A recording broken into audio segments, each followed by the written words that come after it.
Good afternoon, everyone, and apologies for my croaky voice, but welcome to this webinar about comparing staying at home with moving into a retirement community. That's not an easy task to go through, and it's not really a quick task to go through. We have put features into the Village Guru software to enable you to make that, if you like, apples and oranges comparison, because they are two very different things. And there is a little bit more work that goes into creating a Village Guru report if you're wanting to do that comparison between staying at home or moving to a retirement community. But as we all know, your greatest competition is generally people choosing to not downsize into a retirement community at all. So it can be an important element. I guess the other thing I just wanted to say straight up is please don't look at this or look at the software and expect that it's going to show that moving into a retirement community or moving into a land lease community or a retirement village, I meant to say, is cheaper than staying at home or is a, in inverted commas, a better investment. That's not what this is about. If people want to get capital gain on their house and, all that kind of stuff, then really they should stay at home. This is really just helping them understand what the price is between staying at home versus moving into the community. The value they get, i.e. how much bang for their buck, is really something that they will have to decide for themselves. So let's get started.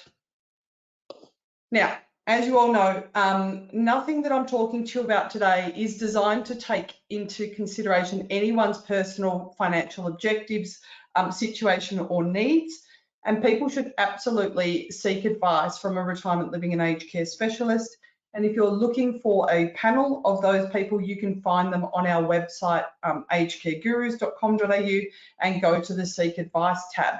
Now,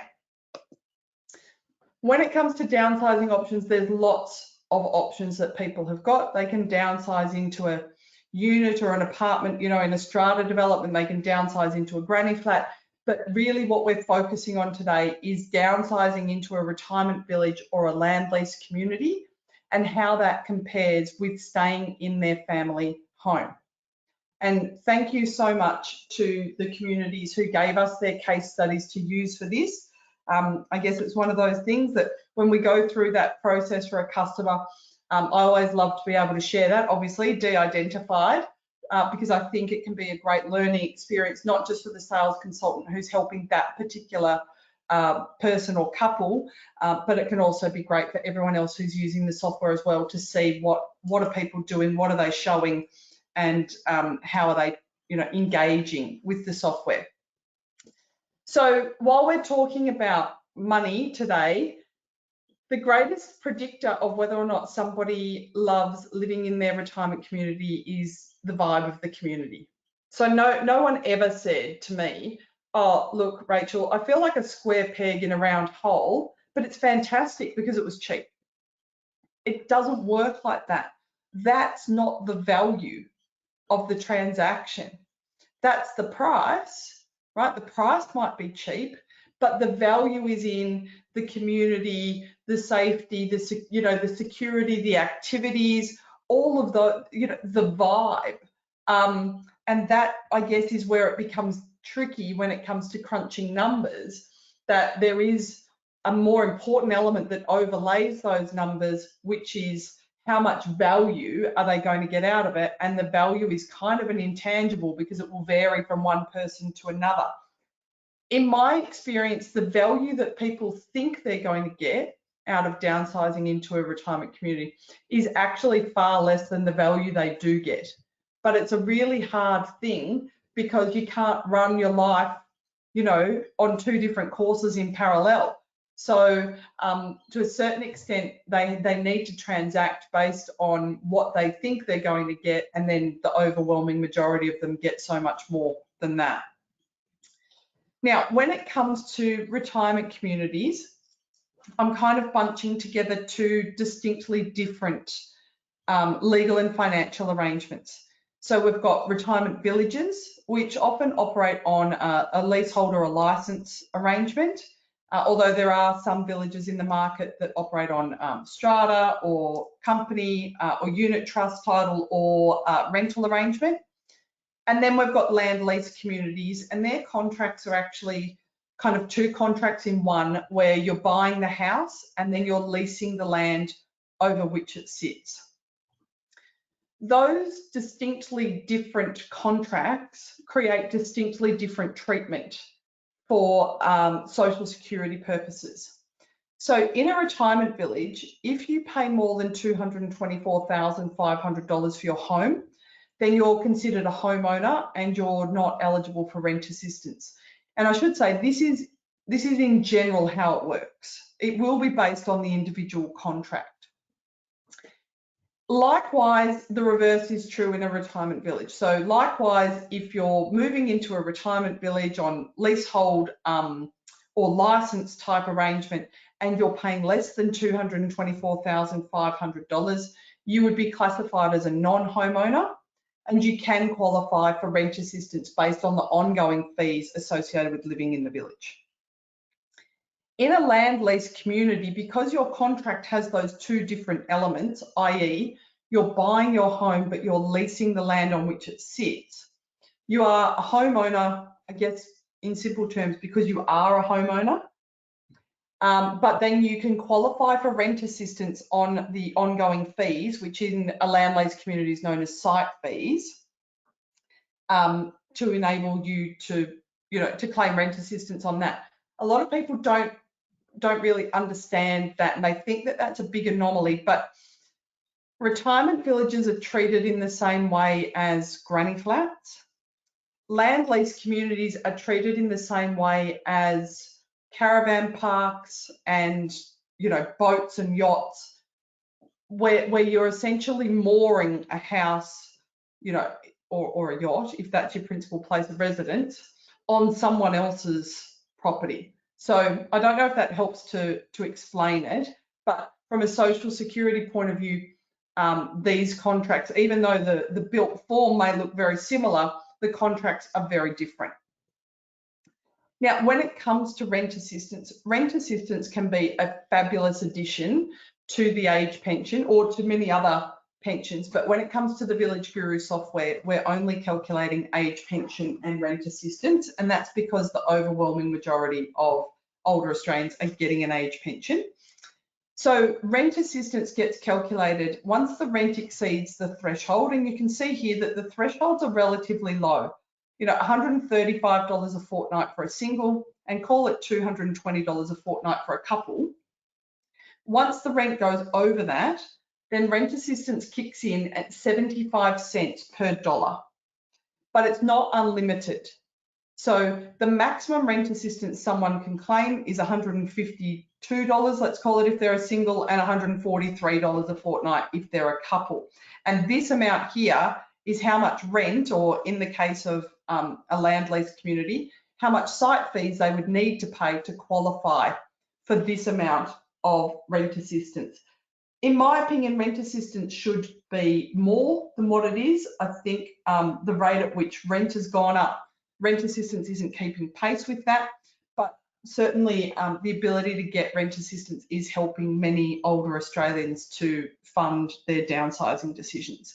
And I should say, it's not that uncommon, and I wrote an article recently for downsizing that may interest some of you if you're interested in this rent assistance element, that looked at, I think, 4 different scenarios, both retirement villages and land lease community, where rent assistance applied. So some of them were, serviced apartments, some of them were a rental village, some of them were, so anyway, you're welcome to have a look at that. If you can't find that, just give me a hoy and I'll pop a link out to you. Now, an important element of rent assistance is being able to get at least some age pension. And when it comes to the age pension, there's 2 tests that determine whether or not someone is eligible and how much pension they can claim. There's an asset test and an income test. And I kind of think of them like, a Rottweiler and a Chihuahua. The asset test definitely bites you harder than the income test, but in some cases, the income test bites you first. So these are the thresholds at the moment. You can see a single homeowner can have $280,000 of assets and get the full pension. Beyond that, the pension starts to reduce, and beyond $622,250, they don't get any pension at all. The rate at which the pension is reducing between those two numbers is a negative 7.8% return. So I guess when people hear pensioners complaining about losing some or all of their pension, it can be easy to say, oh, well, you know, but you've got more money in the bank. But what's actually happening here is for every $100,000 they go over this asset threshold, they're losing $7,800 a year of pension until the pension cuts out completely. So obviously, if that money is in the bank isn't earning enough interest, the bank account isn't earning enough interest for them to replace that pension they're losing. And that's why a lot of pensioners scream, particularly after they have downsized, because they haven't contemplated the impact on their pension. And they find themselves in a situation where they can afford to move into the village, but they can't afford to live there because of the impact of that pension reduction, or in some cases loss. The numbers are the same but different for couples, and what I mean by that is couples can have or do have a higher threshold and a higher cutoff point, but they're still looking at that same negative 7.8% return. Now, the other test is the income test. Most people are subject to deeming when it comes to the income test, and that's because Centrelink are not really interested in what your financial assets earn. They simply deem them to earn a certain rate of income. So they bunch all of the financial assets, and by financial assets, I'm talking about, you know, bank accounts, term deposits, shares, managed funds, superannuation account balances. They put all of those into one bucket, and they say, okay, the first, if you're a single, 56,400, or a couple, 93,600, the first level of assets earns 0.25%, and all the assets above earn 2.25. You might be earning more than that. Centrelink don't turn around and go, oh, well, we're going to reduce your pension because you've outperformed what we thought. Or you might be earning less than that. And in the words of my daughter, you know, bad luck to be born a duck. They're not interested. They simply apply the deeming rates to the financial assets and say, that is what we will deem they earn. That deeming is also really important for self-funded retirees, because that deeming is what gets used in calculating home care package income tested fees and also residential aged care costs. So sometimes people say, well, why do we need to know about deeming? Well, deeming does more than just calculate part of the income test for pension. The other thing people say to me is, oh, all of this is great, Rachel, but aren't pensioners a dying breed, and we're going to have self-funded retirees from, you know, the end of this decade, because the introduction of superannuation back in the 90s means that no one's going to get a pension and stuff like that. And it's simply not true. So what you can see is happening is this dark blue line is the number of people who are getting the full age pension, and this yellow line is the number of people getting a part pension. So you can see that the full pensioners are dropping and the part pensioners are increasing. But this grey line along the bottom that bobbles along at about 20% is the self-funded retirees. And you can see that even come, you know, 2047, it's still 20%.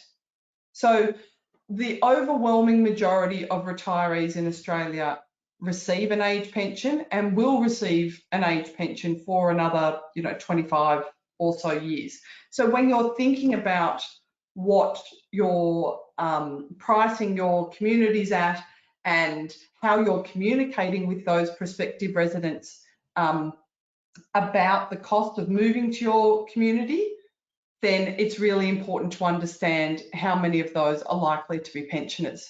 Sorry, I can see a question. Let me just grab it. Kim, we often go, so these webinars are standalone as well as can be done in a series. So this is really just about explaining kind of the context of the software and, you know, why it helps to give people this information. We're about to get into how we compare staying at home with moving into a retirement community.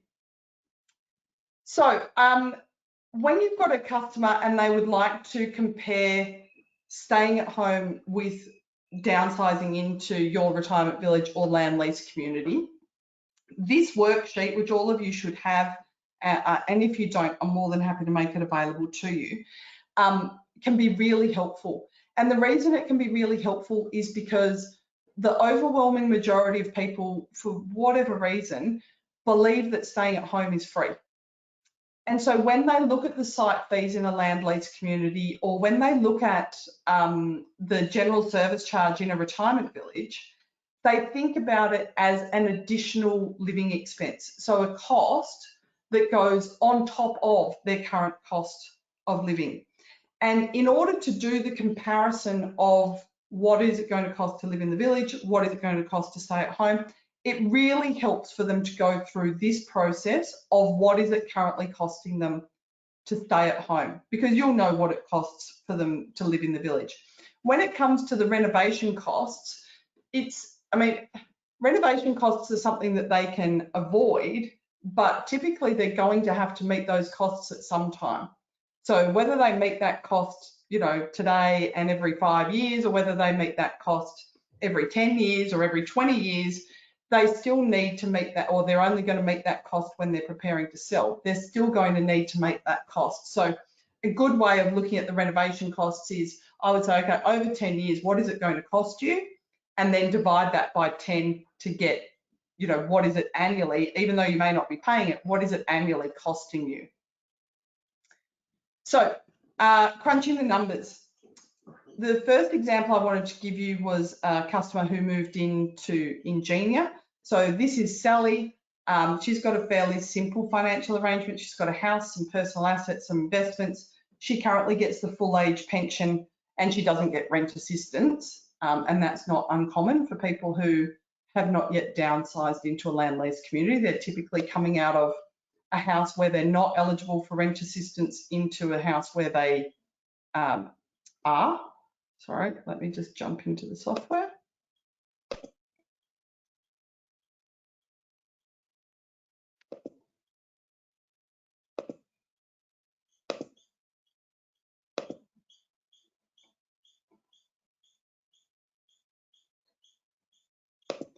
Okay, so this is what the report looks like when, and I'll show you this one, and then I'll show you an example of one that we've done for Aveo where the customer's details have been completed.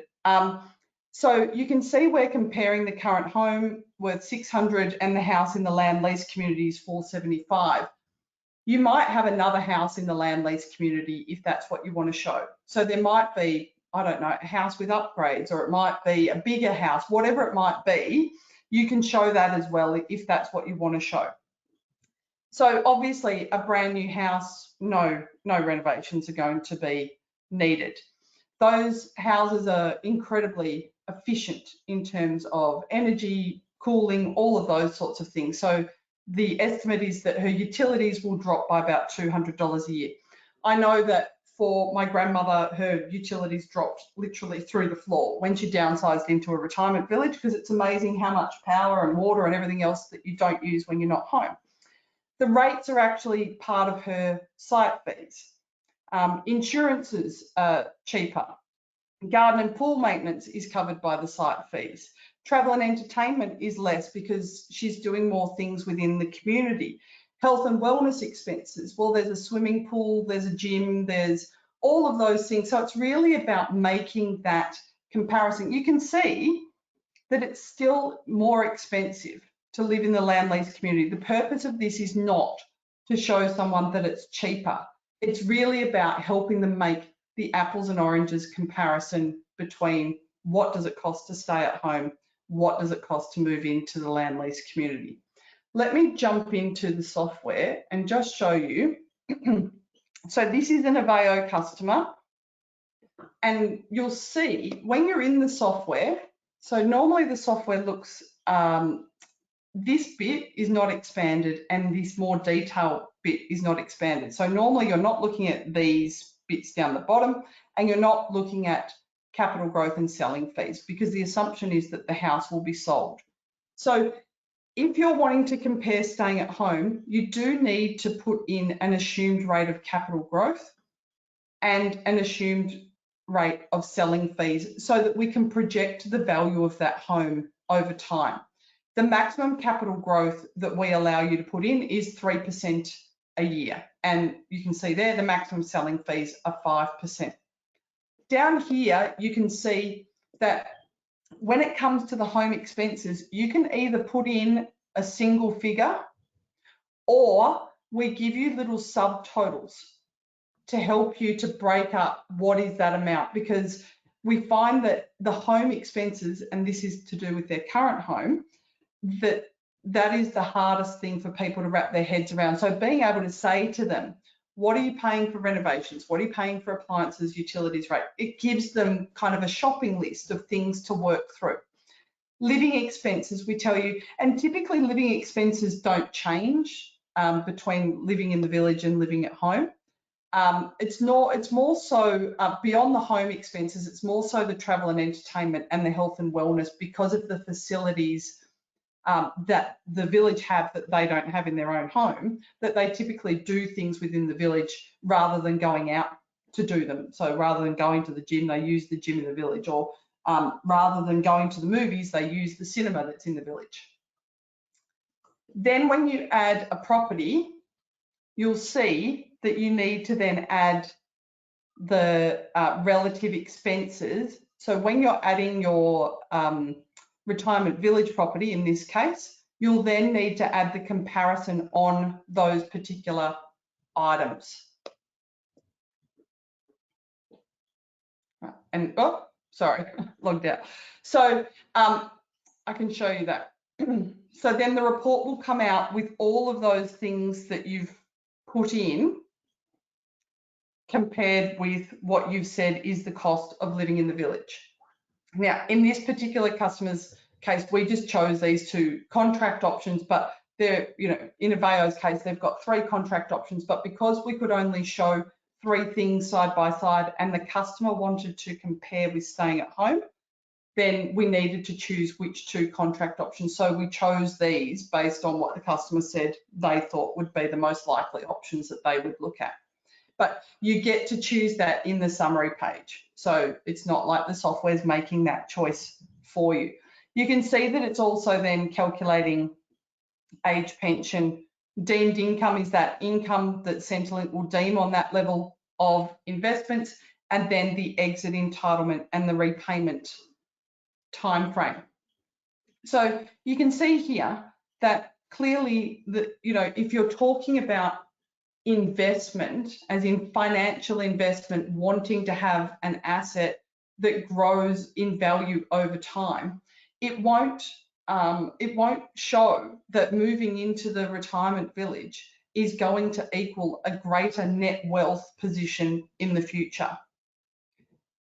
It's really a question of, comparing and saying, okay, are you prepared to trade that off? Are you prepared to trade off that capital gain in this case, because Aveo's contracts don't have the capital gain, for all of the benefits, which are lifestyle benefits, not necessarily financial benefits, of living in the village, being happier, being healthier, participating in the activities, being socially connected, all of those sorts of things.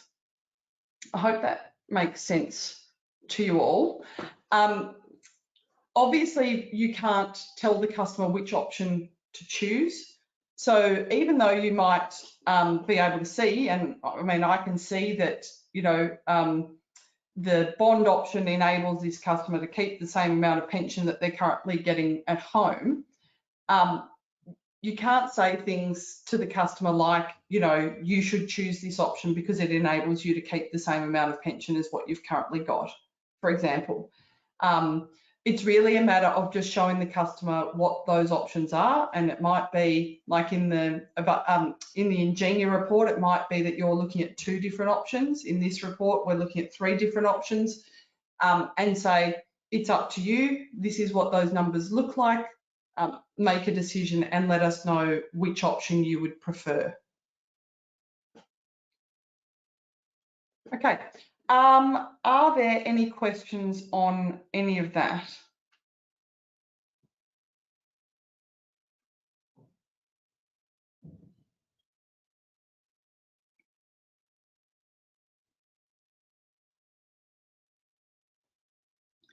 I'm taking the silence as a no.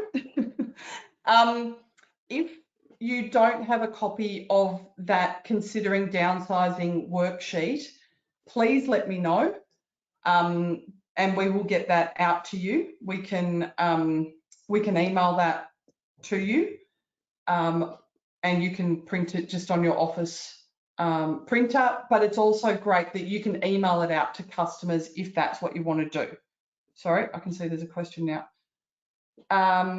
Okay, yeah, Kim, no problem. I'll get Anne to email you out a copy of that if you haven't got it. And if there's anything else from today that would be handy for you, by all means, just let us know.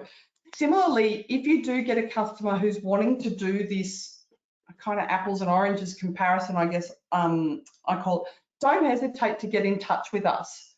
So don't hesitate to give the customer that worksheet and then give us a call and say, listen, I've got someone, because we get that a lot of customers don't necessarily want to do this exercise, but those who do tend to be the ones that are doing really in-depth research.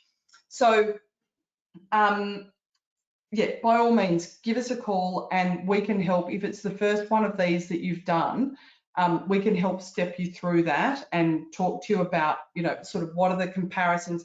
One of the things that you'll see in the software, next to the general service charge, there's a little drop-down box, and that will tell you what's included in your general service charge.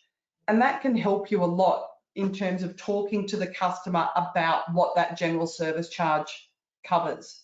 And just really break down that stereotype that the general service charge is, you know, an additional cost, or that, you know, they don't know what it covers, things of that nature.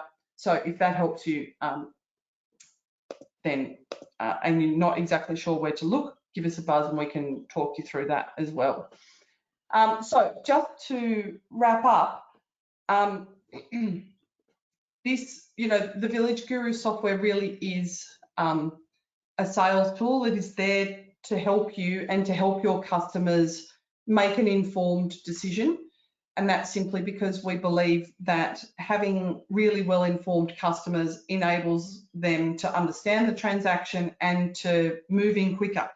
We've designed the software to remove that most common regret of, I just wish I made this move sooner. So if doing this exercise of comparing staying at home with downsizing into the community helps them, then, you know, we're happy to help do that. I think the biggest myth or misnomer or whatever you want to call it that needs to be overcome for a lot of people is that staying at home is not free. You know, the bills come in, they pay them and the money goes out, but it's like they don't see it. So that exercise of getting them to think about what are they paying for their rates? What are they paying for their insurances? What are they paying for their utilities? It really does. What are they spending every 10 years on renovations, or should they be spending every 10 years on renovations? Obviously, value is not price, and one of the hard things is we are putting a price between the current home and the community, and they then need to put a value on each of those things. So how much do they want to stay at home versus how much do they want to move into the community? How much are they going to love those activities? How much are they going to love having a smaller home that doesn't require as much cleaning, that doesn't require maintenance, that someone else does the gardening and skims the leaves out of the pool for them? You know, that's a very hard thing to gauge because it varies from one person to another. Sometimes they might be better off considering supersizing their downsize, and we talked about that the other week. And if you haven't looked at that webinar, I would encourage you to have a look at that, because I think that can be a powerful conversation for them, particularly if they're in a situation where moving into the particular property that they're looking at initially won't necessarily create the best financial outcomes for them.